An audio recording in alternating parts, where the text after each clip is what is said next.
That is the site of another protest happening this morning. This one, a peaceful one, a prayer vigil going on outside the Capitol as we speak.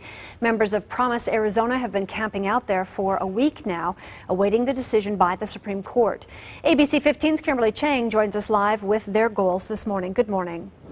Connie, good morning, and you hit the nail right on the head. It has been a very peaceful prayer vigil out here this morning. If you take a look behind me, you can see that there are about a dozen here with Promise, Arizona. They are praying, basically, that this SB 1070 law will be overturned later this morning. And if we pan around to the right here, you can see they have a table set up so that Latinos can come out here and register to vote. Joining me now, Petra Falcon, the executive director here with Promise, Arizona.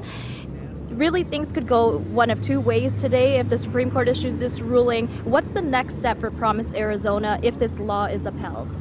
First of all, we've been working for 2 years to make sure that people understand the impact of SB 1070, and I believe families are educated and they know that the worst pieces of SB 1070 could be upheld and move forward. So they're preparing for that. But secondly, they're also preparing in the community to make sure that all eligible Latinos are registered to vote, because I do believe that SB 1070 exists because it is a bad law, and we need to have good lawmakers that really want to move the state forward in a positive direction.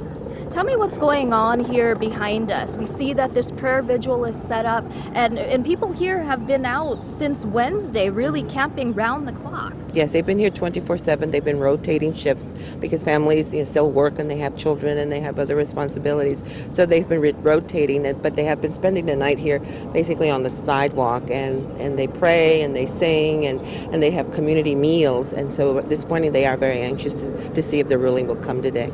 Petra, thank you so much for joining us this morning. As you mentioned, they are very anxious, or as you just heard, Connie, they're very anxious to see if the ruling could come down this morning, but then we were waiting for it last Monday and then again on Thursday. So really everyone here just sitting at the edges of their seats, just waiting to hear what's going to happen. We're going to send it back to you now. All right, nice to see it's peaceful there, and hopefully that stays as we start to hear what happens here around 7 a.m. with the Supreme Court.